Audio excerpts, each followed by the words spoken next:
ভাইরা আমার, পবিত্র কালামুল্লাহ শরীফ আল্লাহ পাক রব্বুল আলামিন তার পক্ষ থেকে শ্রেষ্ঠ নিয়ামত, জোরে বলেন কি নিয়ামত? এই নিয়ামত আল্লাহ পাক রব্বুল আলামিন আপনাকে আমাকে দান করেছেন রমজানুল মুবারক মাসের মধ্যে। এই রমজান মাস আগামীকাল থেকে শুরু হয়ে যাবে। আগামীকাল থেকে আল্লাহ চাহে তো তারাবির নামাজ হবে, সাহরের ব্যবস্থা হয়ে যাবে। যে রমজান মাস আসতেছে, এই রমজান মাসের ফজিলত আছে না নাই? আল্লাহর নবী সাল্লাল্লাহু আলাইহি ওয়াসাল্লাম বললেন, আস-সাওমু লি ওয়া আনা আজজি বিহি। হাদিসে কুদসি এটা আল্লাহ পাক রব্বুল আলামিন বিশ্ব নবীর মাধ্যমে জানায়া দিলেন, ও নবী জানিয়ে দাও, রোজা হলো আমার। কার কথা? আল্লাহ পাক বলতেছেন, নবী জানিয়ে দাও, উম্মতদেরকে বলে দাও, রোজা আমার। ওয়া আনা আজজি বিহি, এই রোজা আমার এবং রোজার প্রতিদান আমি আল্লাহ পাক রব্বুল আলামিন বান্দাদেরকে নিজ হাতে দান করব। জোরে বলে সুবহানাল্লাহ। তাহলে এখন শোনেন, নামাজ কার?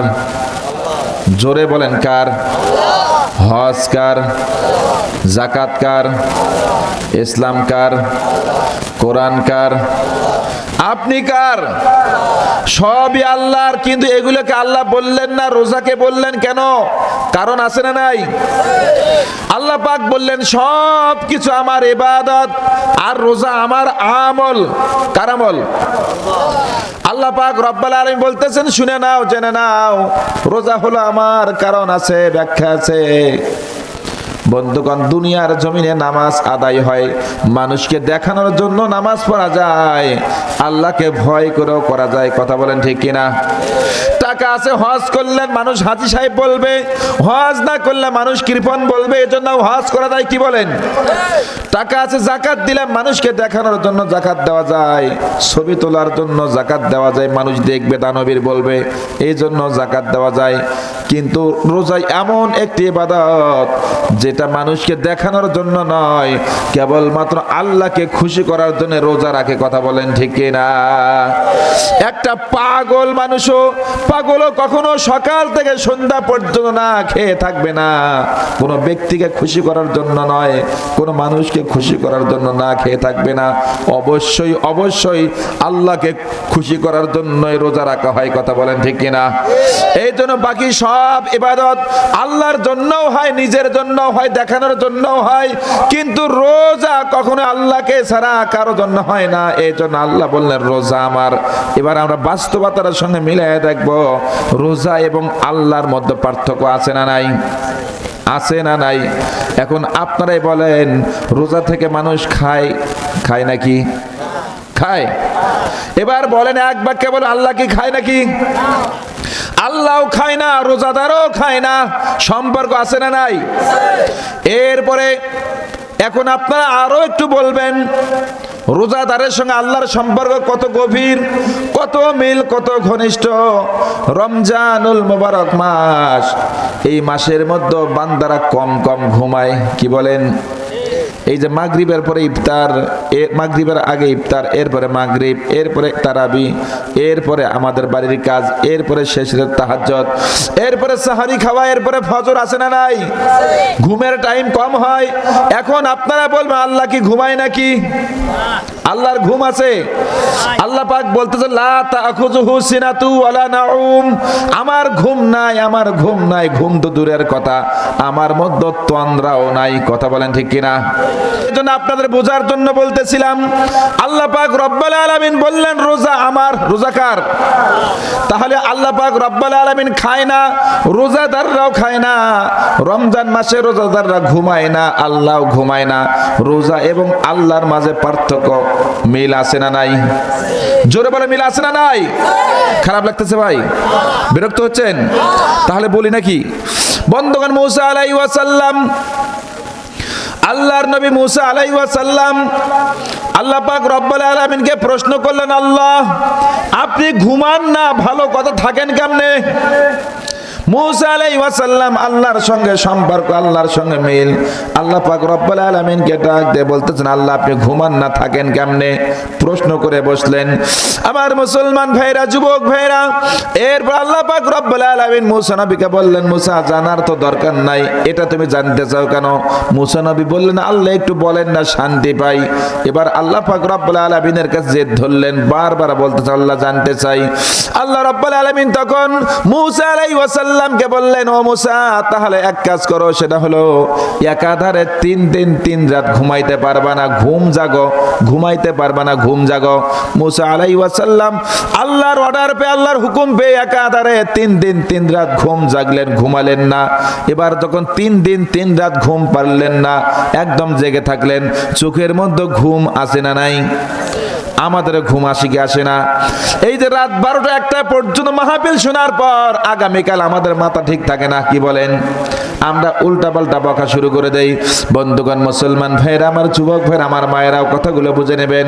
মুসা আলাইহিস সালাম 3 দিন 3 রাত ঘুম জাগলেন। জাগার পর আল্লাহ পাক রব্বুল আলামিন মুসা নবীকে ডাক দিয়ে বললেন, মুসা 2টা পানির পাত্র হাতের মধ্যে নিয়ে দাঁড়িয়ে থাকো, খবরদার এই 2টা যেন ধ্বংস না হয়, খেয়াল রাখবা। আল্লাহ রাব্বুল আলামিনের অর্ডার পেয়ে মুসা আলাইহিস সালাম, আল্লাহর নবী, আল্লাহর প্রিয় বান্দা, আল্লাহর প্রিয় বন্ধু, তখন 2টা পানির পাত্র হাতের মধ্যে নিয়ে দাঁড়িয়ে গেলেন। পানির পাত্র হাতের মধ্যে নিয়ে দাঁড়িয়ে গেলেন। দাঁড়িয়ে দাঁড়িয়ে আল্লাহ রাব্বুল আলামিনের জিকির করতেছেন। ওইদিকে 3 দিন 3 রাতের ঘুম জাগা। আল্লাহ পাক রব্বুল আলামিন মুসা নবীকে বললেন, ও ঘুমকে বললেন, ও ঘুম, জলদি করে আমার মুসার মাথার মধ্যে চেপে ধরো। এবার আপনারা বলেন, ঘুম কার কথা শুনে? জোরে বলেন, কার কথা শুনে? ঘুম তখন মুসা নবীর মাথার মধ্যে চেপে ধরলেন। ধরার পর মাঝে মাঝে ঝাঁকি মারে। জোরে বলেন, কি মারে? ঝাঁকি দেয়। এবার আল্লাহ পাক রব্বুল আলামিন মুসা নবীকে ডাক দিয়ে বলতেছেন, মুসা। সঙ্গে সঙ্গে মুসা নবী গা ঝাড়া দিয়ে বলে, আল্লাহ আমি ঠিক আছি।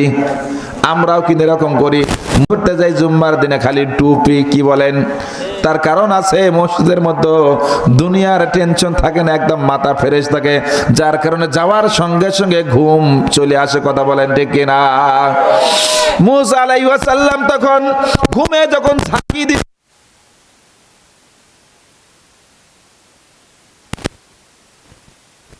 তখন এমন সময় ঘুম চেপে ধরল, মুসা নবীর মাথার মধ্যে ঘুম বসে গেল। ঘুমের তাড়নায় মুসা নবী এবার নিজেকে কন্ট্রোল করতে পারলেন না, নিজেকে সংরক্ষণ করতে পারলেন না। হাতের মধ্যে 2টা পানির পাত্র ছিল, পানির পাত্র 2টা জায়গায় পড়ে চুরমার হয়ে গেল। ধরে বলে আল্লাহু আকবার। মুসা আলাইহিস সালামের হাত থেকে 2টা পানির পাত্র পড়ে যখন ভেঙে চুরমার হয়ে গেল, এবার মুসা আলাইহিস সালামের ঘুম ভেঙে গেল, হুঁশ ফিরে আসলো।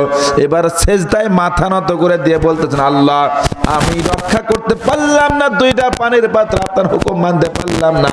ও রব্বুল আলামিন, আপনি আমাকে ক্ষমা করে দেন।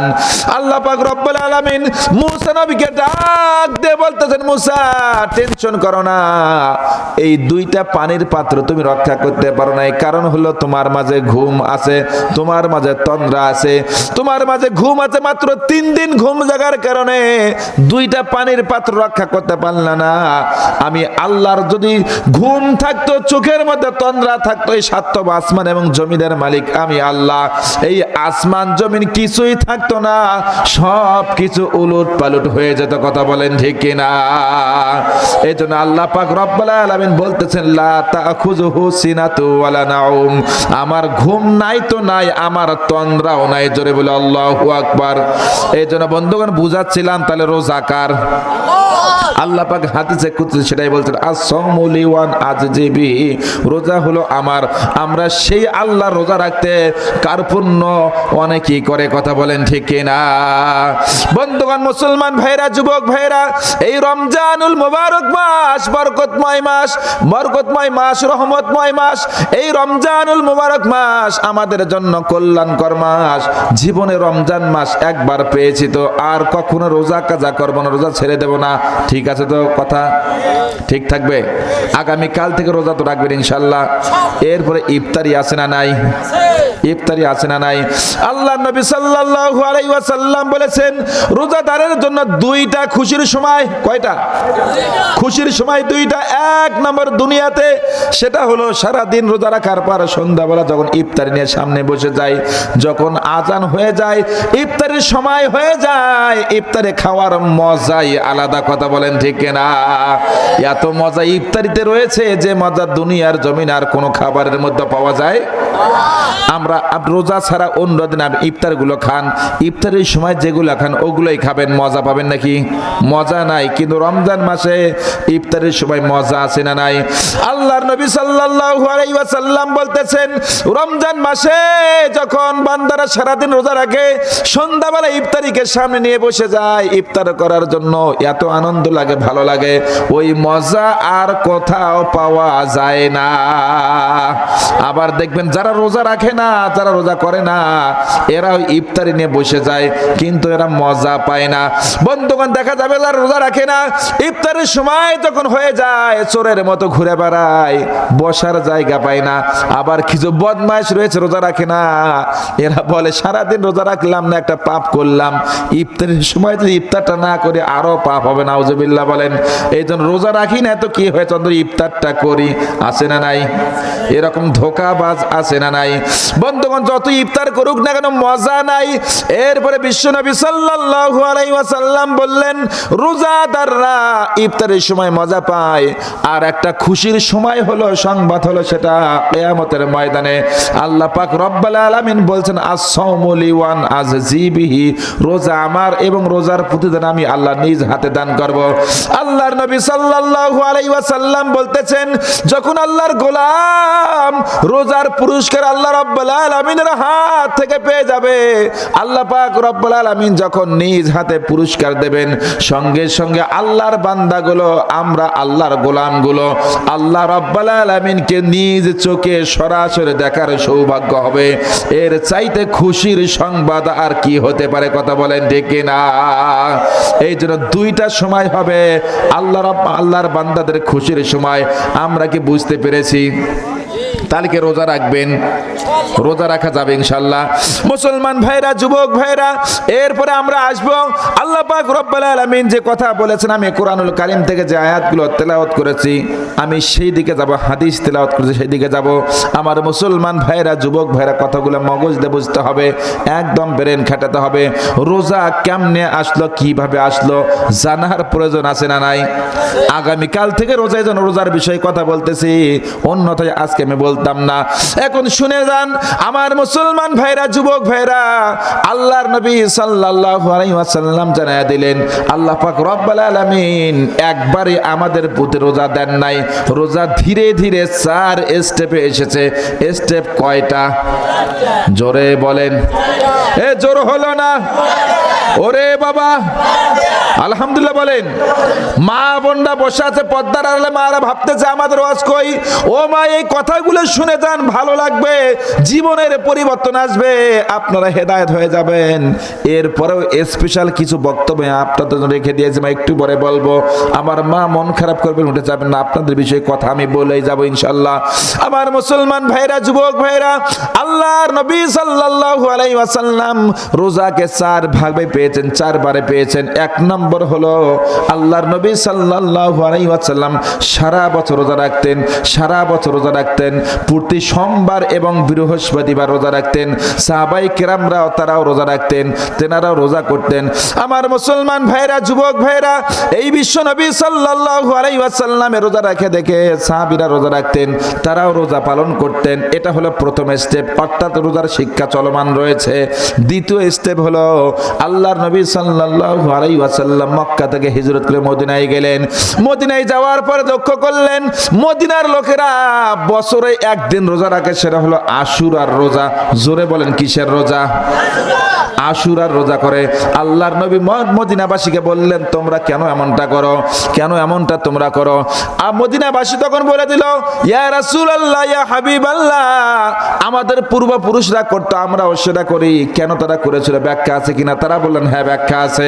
ব্যাখ্যা হলো মুসা আলাইহিস সালাম, আল্লাহর নবী ছিলেন মুসা নবী, ফিরাউনের সঙ্গে দ্বন্দ্ব ছিল, ঝগড়া ছিল। একদিন আল্লাহ পাক রব্বুল আলামিন ফিরাউনের দল বল সহ পানির মধ্যে চুবাইয়া হত্যা করলেন। আর সেই দিনটা ছিল আশুরার দিন। আল্লাহ পাক রব্বুল আলামিন ফিরাউনের গোষ্ঠীকে ধ্বংসের মধ্য দিয়ে মূসা আলাইহিস সালামকে মুক্তি দান করেছিলেন, মুক্ত করেছিলেন। এই জন্য মূসা নবী শুকরিয়া স্বরূপ একটি রোজা করেছেন, সেটা হলো আশুরার রোজা। আমরাও সেই রোজা করে আসি। আমরা মূসা নবীকে ভালোবেসে, মূসা আলাইহিস সালামকে ভালোবেসে বছরে একটা রোজা রাখি। আল্লাহর নবী বললেন মূসাও নবী আমিও নবী, তার মানে আমরা ভাই ভাই। ভাইয়ের প্রতি ভাইয়ের হক কম না বেশি? জোরে বলেন, কম না বেশি? অধিকার কম না বেশি? বেশি অধিকার থাকার কারণে এবার আল্লাহর নবী বললেন যেহেতু আমার ভাই মূসার জন্য রোজা রাখো, আমিও রোজা রাখা শুরু করলাম। আল্লাহর নবী সাল্লাল্লাহু আলাইহি ওয়াসাল্লাম এই আশুরার রোজা রাখা শুরু করলেন। এটা ছিল ফরজ বিধান, ফরজ হুকুম ছিল। সাহাবায়ে কেরামরা রোজা রাখলেন, আল্লাহর নবীও রাখলেন। বিশ্ব নবী সাল্লাল্লাহু আলাইহি ওয়াসাল্লাম তখন সাহাবীদেরকে বললেন আমার ভাইয়ের জন্য ইহুদিরা একটা রোজা রাখে, আমরা একটা করব না, আমরা রোজা করব দুইটা। জোরে বলেন কয়টা? 9, 10 অথবা 10, 11 আশুরার রোজাটা ফরজ ছিল, কিন্তু পরবর্তী সময় এটা রহিত হয়ে যায় যখন একটি মাস রোজা ফরজ হয়ে যায়। আমার মুসলমান ভাইরা, যুবক ভাইরা, এইভাবে রোজার চলমান থেকে গেল। দ্বিতীয় স্টেপ ছিল এটা। এরপরে তৃতীয় স্টেপ, দ্বিতীয় হিজরিতে আল্লাহ পাক রব্বুল আলামিন কুরআনুল কারীমের আয়াত নাজিল করলেন, ইয়া আইয়ুহাল্লাযীনা আমানু কুতিবা আলাইকুমুস সিয়ামু কামা কুতিবা আলাল্লাযীনা মিন ক্বাবলিকুম লাআল্লাকুম তাত্তাকুন। আল্লাহ পাক রব্বুল আলামিন বললেন ওহে তোমরা যারা ঈমানদার বলে দাবি করে নিজেদেরকে মুমিন হিসেবে পরিচয় দাও, তোমাদের জন্য অর্ডার হলো, আমি আল্লাহর পক্ষ থেকে রোজা ফরজ করে দেওয়া হলো। যেমনি ফরজ ছিল তোমাদের পূর্ববর্তীদের উপর, আশা করা যায় তোমরা তাকওয়াবান হবে। সুবহানাল্লাহ বলেন। আমরা কি হব? তাকওয়াবান হব। আমার মুসলমান ভাইরা, যুবক ভাইরা, এইভাবে রোজার বিধান যখন চলে আসলো, আসার পর মুসলমান ভাইরা, মক্কার যুগের লোকেরা এই আয়াত অনুযায়ী তারা রোজা রাখতো। যারা ধনাঢ্যবান যে ব্যক্তি ছিলেন, প্রভাবশালী ছিলেন, নিজেরা রোজা রাখতেন না, এরা অন্যের দ্বারা রোজা করায়া নিতেন। কি করতেন? অন্যের দ্বারা রোজা করায় নিতেন, মানুষকে রোজা করায় নিতেন, মানুষকে টাকা দিয়ে রোজা করায় নিতেন। এইভাবে চলমান ছিল। রোজা করলেও হয়, কারো দ্বারা করে নিলেও হয়, চলতো। এইভাবে বন্ধুগণ তৃতীয় স্টেপ ছিল এটা। এরপর আল্লাহ পাক রব্বুল আলামিন 185 নম্বর আয়াত, যে আয়াতটা আমি তেলাওয়াত করেছি, শাহরু রমাদানাল্লাযী উনজিলা ফীহিল কুরআন হুদাল লিন-নাস ওয়া বায়্যিনাতিন মিনাল হুদা ওয়াল ফুরকান। কার কথা? এই আয়াতখানে আল্লাহ পাক রব্বুল আলামিন নাজিল করে দিয়ে বললেন আজ থেকে আর কারো রোজা কাউকে দিয়ে হবে না, যার যার রোজা তাকে তাকে পালন করতে হবে। জোরে বলি আল্লাহু আকবার। এই জন্য বন্ধুগণ এখন থেকে আমরা রোজা পেয়ে গেলাম। কি পেয়ে গেলাম? এই যে রোজা পেয়ে গেলাম, আমার রোজা আমাকেই করতে হবে, যার রোজা তাকেই করতে হবে, কারো রোজা কাউকে দ্বারা হবে না। এভাবে 4টে স্টেপে রোজা ফরজ হয়ে যায়। আপনারা কি আমার কথা বুঝতে পেরেছেন? আমি যে কথাগুলো বললাম আপনারা কি বুঝেছেন? যদি বুঝে থাকেন ভালো, না বুঝলে ভাই করার কিছু নাই। এত সুন্দর করে বলার পরে যদি বলেন বুঝি নাই, তাহলে ভাই ফেরেশতা ছাড়া আর বুঝানোর ক্ষমতা মনে হয় কারো নাই। কি বলেন? বুঝতে পেরেছেন? তাহলে রোজা কিভাবে আসলে বুঝতে পেরেছেন? ভাইয়েরা আমরা এরপরে আসেন, লাআল্লাকুম তাত্তাকুন। কার কথা? তাকওয়ার কথা বললেন কে? আল্লাহ পাক রব্বুল আলামিন বললেন তাকওয়া অর্জন করতে হবে। এরপর আয়াতের শুরুতেই বললেন ইয়া আইয়ুহাল্লাযীনা আমানু। আল্লাহ পাক বললেন ওহে ঈমানদারগণ। কাকে বলতেছে? আমাদেরকে বলতেছে। কাদেরকে? আপনাকে, আমাকে, আমাদের সকলকে বললেন আপনারা কি ঈমানদার? বলেন না ঈমানদার না? অবশ্যই ঈমানদার। ঈমান না থেকে আসতেন নাকি আপনি? ঈমানের বলে বলিয়ান হয়ে ঈমানের শক্তি তো দেখে এসেছেন। কি বলেন? ঈমান আছে বিধায় এসেছি, ঈমান না থাকলে আসতাম না। বন্ধুগণ মুসলমান ভাইয়ের, ঈমানটা আমাদের দুর্বল, শক্তিশালী ঈমানদার নয়। তবে ঈমান কিন্তু আমাদের শক্তিশালী হয়। কি বলেন? ধীরে ধীরে হবে। এখন এক্সাম্পল একটা সাধারণ দেব, বুঝবেন। এক এলাকার, আমাদের এলাকার একজন সামান্য ব্যক্তি যাকে কেউ সালাম দেয় না, কালাম দেয় না, কাছে নেয় না, পাশে বসায় না, অবহেলিত কিছু লোকজন আছে না নাই? এমন অবহেলিত লোকজনকে যদি বর্তমান সময়ের রাষ্ট্রপ্রধান ডক্টর ইউনূস সাহেব যদি চিঠি লেখে, ও অমুক গ্রামের অমুক ব্যক্তি, শোনো, তোমার সঙ্গে আমার স্পেশাল গল্প রয়েছে, তুমি একটু আমার সঙ্গে সাক্ষাৎ করো। গরিব মানুষ, জুতা স্যান্ডেল কিছুই নাই, পাঞ্জাবিও নেই, ভালো জামাও নাই। এবার চিঠি লিখেছে আগামী 15 দিন পর আমার সঙ্গে দিদার করবে, সাক্ষাৎ করবা। এই গরিব মানুষ চিঠি পাওয়ার পর বাড়ির মধ্যে যে সেরা জুতা সেলাই করা শুরু করছে, কালি করা শুরু করলেন, সেরা জামাগুলো ধুয়ে দেয় আর ক্যালেন্ডার করে লন্ডি করতেছে, পরিষ্কার থাকার চেষ্টা করতেছে। আমার বন্ধুগণ, মুসলমান ভাইরা, এরপরে 1 মাস অথবা 15 দিন পরে যখন চলে গেলেন, ইউনূস সাহেব যখন কাছে ডেকে নিয়ে বললেন, তোমার এই অবস্থা কেন, নাজেহাল অবস্থা কেন, তোমাকে লোকজন কাছেই নেয় না কেন, পাশে বসায় না কেন, কি হয়েছে খুলে বলো। এবার ওই লোক বলতেছে, হুজুর, আমি গরিব মানুষ, আমার টাকা নাই, এই জন্য সমাজে আমার সম্মান নাই। কথা বলেন ঠিক কিনা? যার টাকা নাই তার কিন্তু সমাজে সম্মান নাই। কি বলেন? এটাই বাস্তবতা হয়েছে না? ইউনূস সাহেব বললেন, বলে তাই নাকি? বলে হ্যাঁ তাই, আমার টাকাও নাই, সম্মানও নেই, মানুষ আমাকে দামই দেয় না। এবার ইউনূস সাহেব বললেন, কি চাও? বলে কিছু টাকা দেন, সম্মান পাবো। ইউনূস সাহেব বললেন, তোমাকে 1 কোটি টাকা দিয়ে দিলাম, চলে যাও, এটা নিয়ে করে খাও, গরু বছরে কোনো ব্যবসা বাণিজ্য করে খাও, আর যেন পেছনে ফিরে তাকানো লাগে। এখন এলাকায় আসার পর এই লোকের ঈমান বাড়বে না কমবে? ইউনূস সাহেবের প্রতি বিশ্বাস বাড়বে না কমবে? ভালোবাসা বাড়বে না কমবে? যদিও ইউনূস সাহেবকে আগে সুদ খাওয়ার কারণে দেখতে পাই নাই, এখন কিন্তু ভালো বলবে। কি বলেন? যে আর যাই হোক আমাকে টাকা দিয়েছে, এটার গুণগান গাইতে হবে। আমার মুসলমান ভাইরা, যুবক ভাইরা, এলাকায় আসার পর ইউনূসের প্রশংসা করে, গুণগান গায়, এটাই ভালো মানুষ, এটাই ভালো মানুষ। এখন বোঝার জন্য বললাম, একটু কানখানা খাড়া করেন, মগজটা লাগান, আমি আপনাকে কি বুঝাতে চাচ্ছিলাম। আমার মুসলমান ভাইরা, যুবক ভাইরা, আল্লাহ পাক রব্বুল আলামিন আপনাকে আমাকে ডাক দিলেন, ও আল্লাহর গোলাম, কি হয়েছে, কি হয়েছে? আল্লাহ পাক রব্বুল আলামিন আমাদের ঈমান দুর্বল, এই সমাজের মধ্যে আমরা মার খাই, আমরা গালি খাই, আমরা দেশ থেকে তাড়া খাই, আমরা জেল জুলুমের শিকার হই, আমরা নির্যাতনের শিকার হই, সবখানে শুধু বঞ্চিত আর বঞ্চিত। এবার আল্লাহ পাক রব্বুল আলামিন ডাক দিয়ে বলতেছেন, এত বঞ্চিত কেন, কি হয়েছে তোমার, খুলে বলো। আমরা বললাম, আল্লাহ আমাদের ঈমান নাই। জোরে বলেন, কি নাই? ঈমান যদি থাকতো, বাতিল শক্তিরা আমাদের সামনে দাঁড়ানোর সাহস পেত না, আমাদেরকে অহংকার করার সুযোগ পেত না, আমাদেরকে ন্যায্য মূল্য এবং সম্মান দিত। কথা বলেন ঠিক কিনা? ঈমানের দুর্বলতার কারণে আজকে ব্যাঙ্গেও লাথি দেয়। কি বলেন? আমার কথাকে বুঝতে পাচ্ছেন? আল্লাহ বললেন কি নাই, আমরা বললেন ঈমান নাই।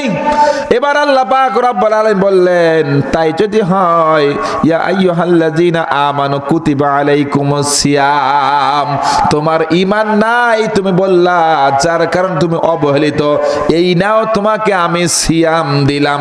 জোরে বলেন, কি দিলাম? আলহামদুলিল্লাহ বলবেন না? সিয়াম দিলাম, রোজা দিলাম। এই রোজা নিয়ে যাও, রোজাকে চর্চা করো, রোজাকে সম্মান করো, রোজা দিয়ে চলো, রোজা অনুযায়ী জীবন গঠন করো। আশা করা যায় তোমার ঈমানের পরিপূর্ণতা আসবে, তোমাকে আর কেউ অবহেলা করার সুযোগ পাবে না।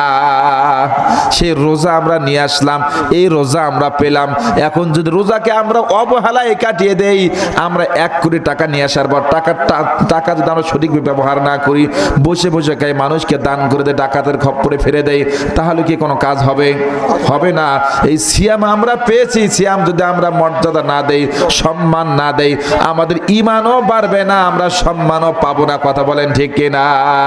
এই জন্য ঈমান যদি বৃদ্ধি করতে চাই, আমরা শক্তি বৃদ্ধি করতে চাই, তাহলে রোজা অনুযায়ী জীবন গঠন করা লাগবে। কি বলেন? ঠিক আছে কথা? বুঝতে পারতেছেন? বিরক্ত হচ্ছে নাকি? খারাপ লাগতেছে ভাই? খারাপ লাগতেছে? সম্মানিত ভাইয়ের আমার, এরপরে শোনেন, লাআল্লাকুম তাত্তাকুন, কার কথা? জোরে বলেন, কার কথা? আল্লাহ পাক বললেন, লাআল্লাকুম তাত্তাকুন, তোমরা তাকওয়াবান হবে, আল্লাহওয়ালা হবে, খোদা ভীতি হবে, তোমাদের মধ্যে আল্লাহর বিশ্বাস আসবে। এখন তাকওয়াটা কেমন জিনিস একটু বলি, হাদিস বলবে একটা শোনেন।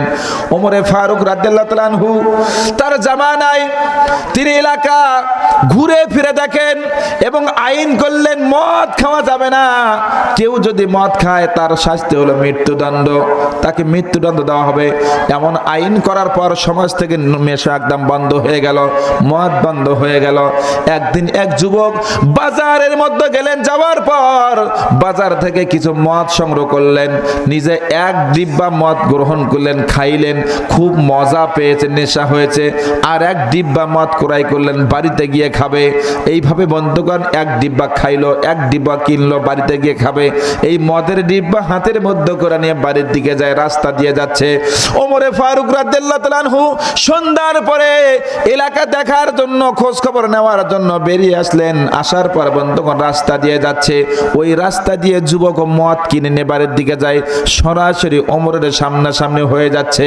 বন্ধুগণ দূর থেকে যুবক তাকিয়ে দেখে কে যেন আসতেছে, ওমরের মতো মনে হয়। মনের মধ্যে ভয় আসে না নাই? ওমরের আইন শক্ত না নরম? কথা বলেন, শক্ত না নরম? ওমরের বিচার হলো অত্যাধিক শক্ত বিচার। ওমরে ফারুক রাদিয়াল্লাহু তাআলা আনহু, ওমরে ফারুক রাদিয়াল্লাহু তাআলা আনহু বন্ধুগণ মুসলমান ভাইয়ের আমার, এবার তখন সামনে দিয়ে যাচ্ছে, যুবকও চিন্তা করতেছে কি করা যায়। এবার বন্ধুগণ ওমর মনে হয়, ওমরে ফারুক তাকিয়ে দেখে কোন একটা যুবক আসতেছে। এইভাবে দুইজন যখন সামনাসামনি আসতেছে, এবার যুবক দূর থেকে তাকিয়ে দেখে এটা ওমর ছাড়া আর কেউ নাই। এবার বুঝতে পেরেছে ওমর আইন করেছে মদ খাওয়া যাবে না, মদ নেওয়া যাবে না, বিক্রি করা যাবে না, কেনাও যাবে না। কিন্তু আমি মদ কিনে খাইলাম, আবার হাতের মধ্যেও আছে। আজকে ওমরের হাত থেকে আমার কে বাঁচায়? কেউ বাঁচাইতে পারবে না, কেবল মাত্র একমাত্র আল্লাহ ছাড়া। কথা বলেন ঠিক কিনা? ওমরে ফারুক রাদিয়াল্লাহু তাআলা আনহুর ভয়ে এই যুবক তখন জড়সড় হয়ে গেলেন, একদম ছোট হয়ে গেলেন। এবার বন্ধুগণ ওমরে ফারুক রাদিয়াল্লাহু তাআলা আনহুর ভয়ে আল্লাহর কাছে তাকওয়ার অবলম্বন করলেন। আল্লাহকে ডাক দিয়ে বলছে, আল্লাহ আপনি ছাড়া বাঁচনেওয়ালা কেউ নাই, আপনি ছাড়া নাজাত দেনওয়ালা কেউ নাই। আল্লাহ আপনার কাছে নাজাত চাই। আল্লাহ জীবনে আর মদ খাবো না, জীবনে আর অন্যায় করবো না, মদ কিনবো না, মদের আশপাশ যাবো না। আল্লাহ আজকে আপনি আমাকে ওমরের হাত থেকে উদ্ধার করুন। তাকওয়া অবলম্বন করলেন। তাকওয়া কেমন জিনিস এটা বুঝাই। একদম জড়সড় হয়ে গেলেন, আটোসাটো হয়ে গেলেন, আল্লাহকে ডাক দিয়ে বলছে, আল্লাহ আপনি ছাড়া কেউ নাই, ওমরের হাত থেকে আমাকে উদ্ধার করে। কথা বলেন ঠিক কিনা? ওমরে ফারুক রাদিয়াল্লাহু তাআলা আনহু আসতেছেন, এবার দূর থেকে ডাক দিয়েছেন কে? ডাক শোনার সঙ্গে সঙ্গে যুবকের কলিজা শেষ, আমি আজকে শেষ। এরপরে বন্ধুগণ একটু পর যুবক বললেন, আমি কে তুমি? আমি অমুক গ্রাম অমুকের সন্তান। কোথায় গিয়েছিলে? যে বোনের বাড়িতে গিয়েছিলাম। কথা সত্য না মিথ্যা? সত্য না মিথ্যা? গিয়েছিল কোথায়? বাজারে। কোথায় গিয়েছিল? মদ কিনেছে, খাইছে, আবার নিয়ে আসতেছে। বলতেছে বোনের বাড়িতে গিয়েছিলাম।